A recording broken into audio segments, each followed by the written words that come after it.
A paz do Senhor Jesus a todos os amados e queridos irmãos. Continuamos a nossa meditação hoje no capítulo 8 do livro de Êxodo. Falou o Senhor a Moisés: vai ter com o faraó e diz-lhe assim: assim diz o Senhor Deus, deixa meu povo partir para que me sirva. Se te recusares a deixá-lo partir, eis que infestarei de rã todo o teu território. O Nilo ferverá de rãs, e elas subirão e entrarão no teu palácio, nos teus aposentos, no teu quarto de dormir, sobre o teu leito, e nas casas dos teus conselheiros, e nas habitações do teu povo, e nos teus fornos e amassadeiras. As rãs virão sobre ti, sobre o teu povo e sobre todos os teus servos. Disse mais o Senhor a Moisés: dize a Arão: estende a tua mão com o teu cajado sobre os teus rios, sobre os canais e lagoas,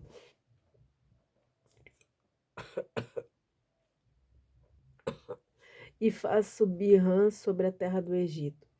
Arão estendeu a mão sobre as águas do Egito, e subiram rãs e cobriram a terra do Egito. Os magos do Egito, porém, com suas artes e ciências ocultas, realizaram prodígios semelhantes e fizeram subir rãs sobre a terra do Egito. Então o rei mandou chamar Moisés e Arão e lhes pedir: rogai ao Senhor que afaste estas rãs de mim e do meu povo, e permitirei que teu povo parta para que ofereça sacrifícios a ele. Moisés replicou ao faraó: digna-te informar-me quando deverei rogar por ti, por teus conselheiros e por teu povo, para que as rãs sejam arrancadas de ti e de todas as habitações sobre o território e fiquem restritas somente ao rio. Amanhã, respondeu prontamente o faraó, e Moisés retrucou: muito bem, seja conforme a tua palavra, para que saibas que não há ninguém como o Senhor, o nosso Deus. Portanto, as rãs se afastarão de ti, do teu palácio, os teus conselheiros, de todas as habitações do teu povo, e ficarão circunscritas apenas ao Nilo. Assim Moisés e Arão saíram da presença do faraó, e Moisés clamou ao Senhor por causa das rãs que tinha enviado ao faraó. E o Senhor fez conforme a palavra de Moisés, e morreram subitamente as rãs que estavam em todas as habitações do pátio e dos campos. Juntaram-se montes intensos de rãs mortas, e a terra ficou tomada de um horrível cheiro de putrefação. Apesar disso tudo, assim que o faraó percebeu que houve alívio ao seu redor, obstinou-se novamente em seu coração odioso e não deu mais ouvidos a Moisés e Arão, como o Senhor havia predito. Disse o Senhor a Moisés: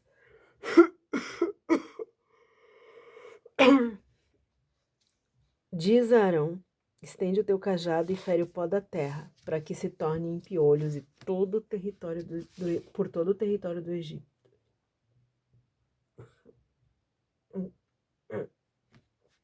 Arão estendeu a mão e feriu com o seu cajado o pó da terra. Surgiu grande multidão de piolhos que atacaram os homens e os rebanhos. Todo o pó da terra tornou-se piolhos por toda a terra do Egito. Fizeram os magos os mesmos.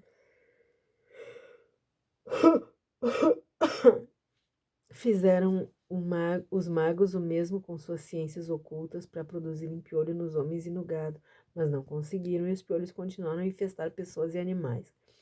Contudo, os magos afirmaram ao faraó: atentai, essas são obras do dedo de Deus. Entretanto, o coração do faraó permanecia duro, e também a ele não deu ouvido.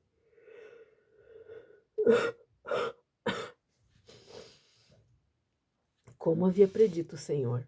Depois deste ocorrido, o Senhor ordenou a Moisés: levanta-te ao alvorecer, apresenta-te ao faraó, eis que ele sairá das águas, e diz-lhe: eis que ele sairá às águas, e diz-lhe: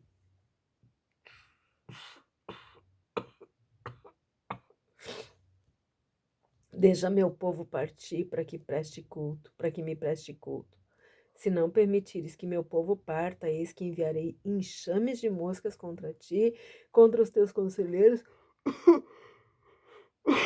e contra o teu povo, e contra todas as tuas habitações.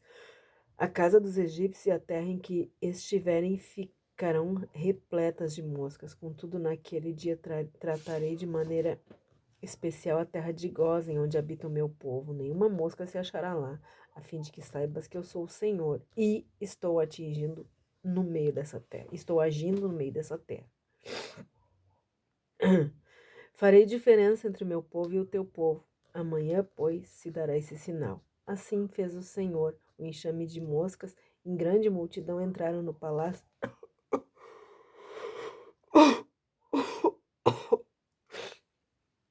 do faraó, nas casas de seus conselheiros, em todas as habitações dos campos egípcios, e a terra do Egito ficou arruinada por causa das moscas. Então o faraó chamou Moisés e Arão e lhes propôs: Ide, portanto, oferecer os sacrifícios ao vosso Deus aqui mesmo, em terras egípcias. No entanto, replicou Moisés: Não convém agir assim, porque os nossos sacrifícios ao Senhor, nosso Deus, são realizados com animais considerados sagrados pelos egípcios. Se oferecermos aos olhos dos egípcios sacrifícios que eles abominam, não haveriam de nos apedrejar? Portanto, nós temos que caminhar 3 dias pelo deserto até chegarmos ao lugar pelo deserto até chegarmos ao lugar onde vamos oferecer nossos sacrifícios ao Senhor, nosso Deus, assim como ele mesmo determinou. Mas o faraó insistiu: Eu vos permitirei sacrificar o vosso Deus no deserto, mas não deveis ir muito longe. E por favor, orem por mim também. Assegurou-lhe Moisés: Assim que eu tiver deixado a tua presença, eu rogarei ao Senhor, e amanhã os enxames de moscas abandonarão a Faraó, os teus conselheiros e a todo o povo. Porém, que o faraó não volte a agir com falsidade, impedindo que o meu povo vá oferecer sacrifícios ao Senhor no deserto. Tendo Moisés saído da presença do faraó, orou ao Senhor, e o Senhor fez o que Moisés lhe tinha pedido em oração. Os enxames de moscas foram para longe do faraó e de seus conselheiros e de todo o povo. Não ficou nenhuma mosca nas terras egípcias. Contudo, mais uma vez, o faraó não cumpriu a palavra empenhada e, obstinado em seu coração, não deixou o povo partir. Ah, queridos,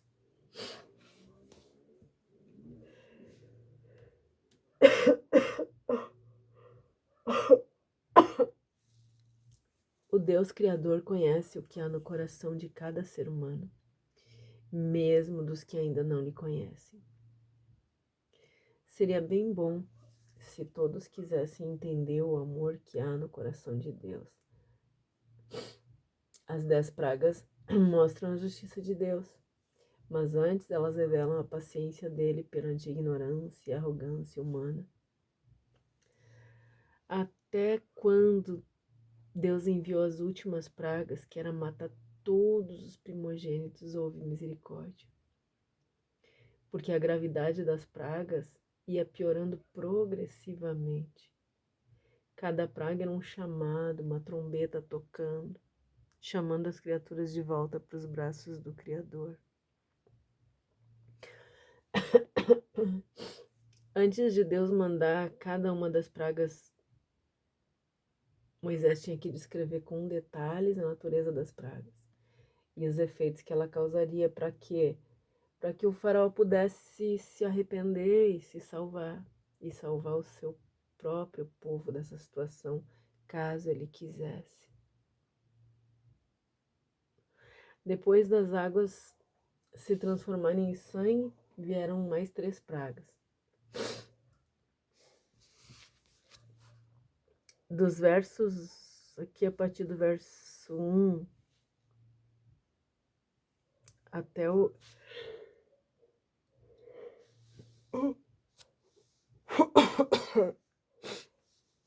até o 15.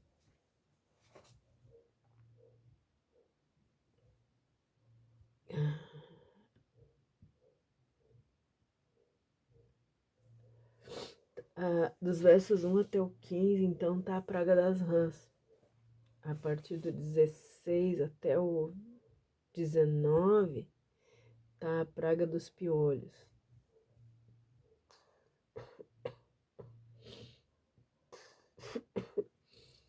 nos versos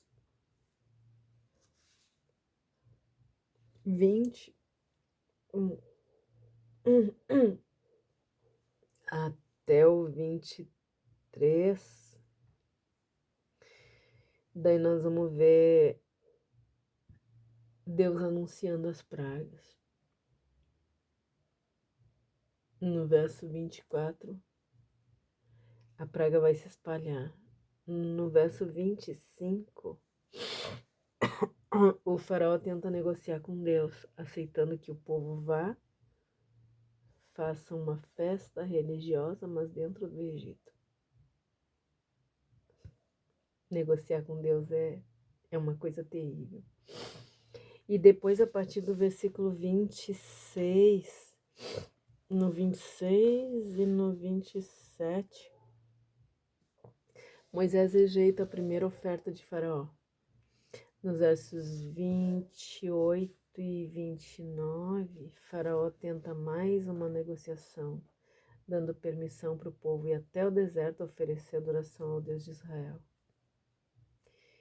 E nos últimos versos, do 30 até o 32, Deus elimina a praga e Faraó cumpre a promessa de verdade.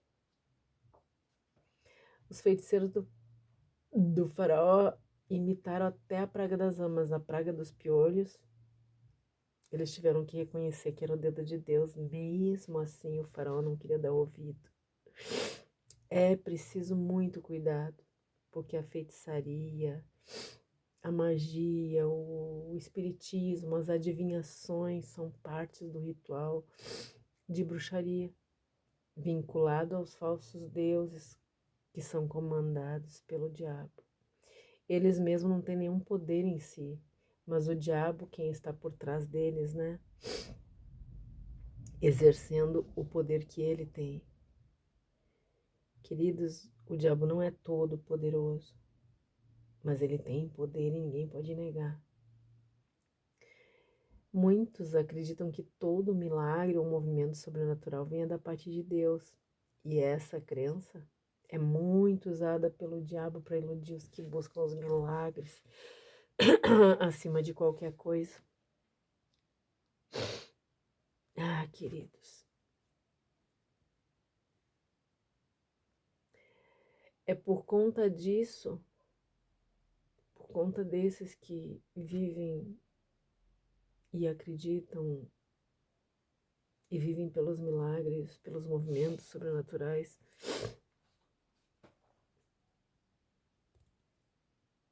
é por conta disso que a feitiçaria e o espiritismo ficaram muito ousados. E eles estão ocupando os púlpitos de muitas igrejas que se denominam cristãs. Isso é um problema terrível, queridos. O faraó tinha um coração muito, muito duro. Não tinha palavra. O não era não, o sim não era sim. E por várias vezes ele voltou atrás no que ele tinha dito. Isso é muito comum no meio dos crentes. Eles param de fazer coisas, algumas coisas, dizendo que ouviram a voz de Deus. Mas eles param dizendo que ouviram a voz de Deus, mas logo pensam ter recebido milagre, daí voltam às mesmas práticas. Eles têm o coração duro como o coração de Faraó. Facilmente se firmam nas mentiras e odeiam a verdade. Pessoas que nascem das distorções teológicas pensam que tudo é de Deus e endurecem o coração para a verdade. Deus não quer o reconhecimento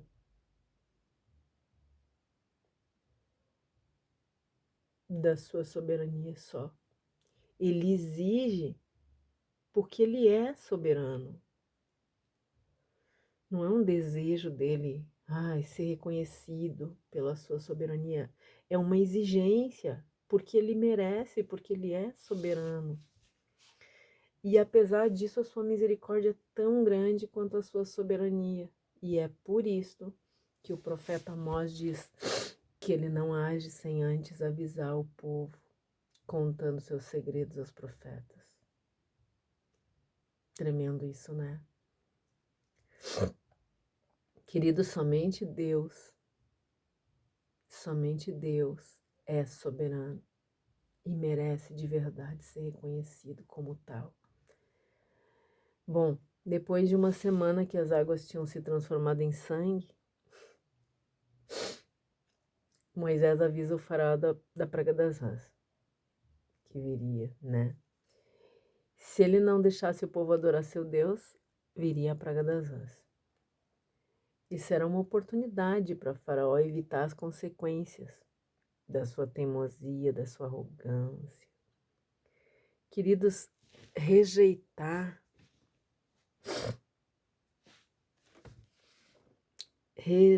a graça de Deus, rejeitar a misericórdia de Deus é uma terrível arrogância que leva o pobre mortal a desafiar o próprio Deus que o criou. Que coisa tão triste.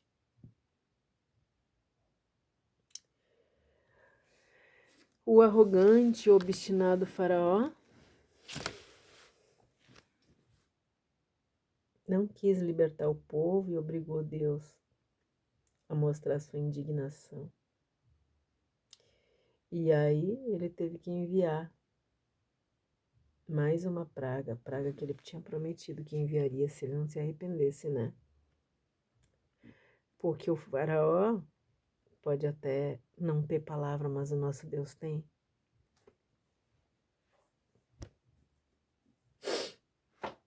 E o sim de Deus é sim, o não de Deus é não.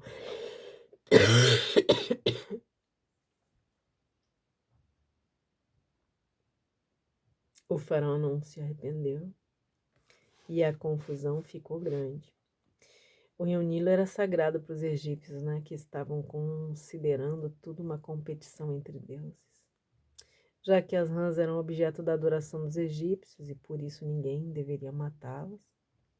Até nisso, Deus mostrava a fragilidade de uma falsa espiritualidade.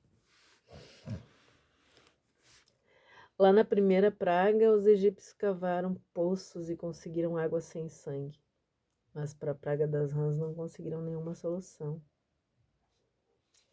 É por isso que o faraó teve que ceder, implorando a Moisés e Arão que falassem com Deus para retirar a praga. O faraó não manteve a palavra, teve que enfrentar as pragas dos piolhos, das moscas, e os magos e feiticeiros não puderam imitar. Tiveram que reconhecer que não era um páreo para Deus, não para o Deus de Israel. O ocultismo, queridos, é uma artimanha do diabo. Ele usa isso nas escolas, nas igrejas, nas mídias. E apesar dele ter um certo poder, é completamente limitado. Nada comparável ao poder do Deus de Israel, do nosso Deus. Quem se rende de verdade ao Deus do céu não é seduzido pelo ocultismo e nem tem medo de ocultismo, né? Porque conhece o poder do soberano Deus. Quem se rende de verdade ao Deus do céu, ao soberano Deus, não se deixa enganar, não se deixa ser levado pelo ocultismo. Porque sabe que tudo que a gente precisa saber está escrito na Bíblia. Se não está escrito é porque Deus não tinha interesse de nos falar. Porque não é relevante para a nossa santificação. Temos que tomar muito cuidado, queridos. O ocultismo, as feitiçarias tomaram conta das igrejas. De muitas congregações, infelizmente. Precisa conhecer a Deus e a forma de Deus agir para saber o que vem de Deus e o que não vem. Não se confunda e não se deixe ser seduzido pelos poderes das trevas. O apóstolo Paulo, ele advertiu lá na carta a Timóteo.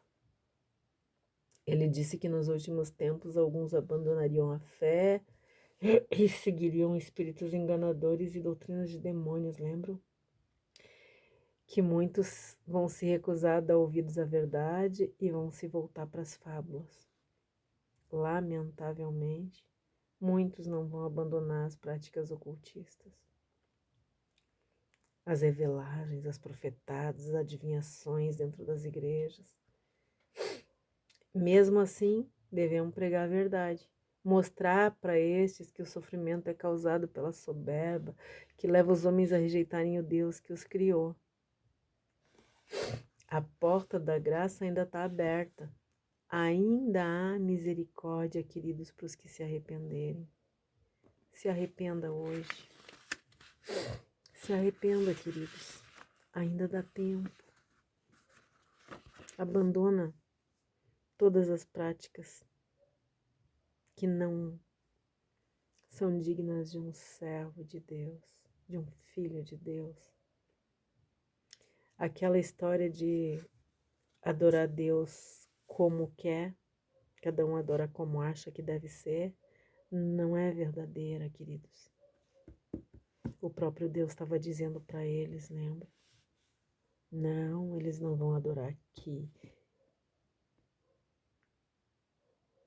É do meu jeito e é onde eu quero.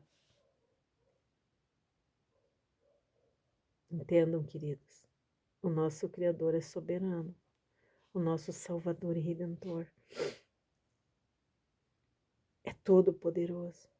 Entregue-se a Ele, confia nele. E o mais, tudo Ele faz.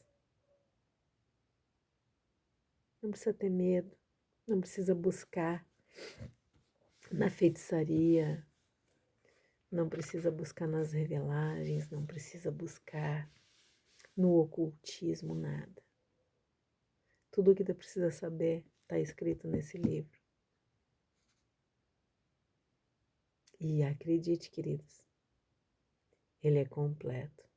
Ele tem tudo que a gente precisa para nossa santificação, para nós morar com ele no céu. Forte abraço e até o próximo capítulo, em nome de Jesus. Amém.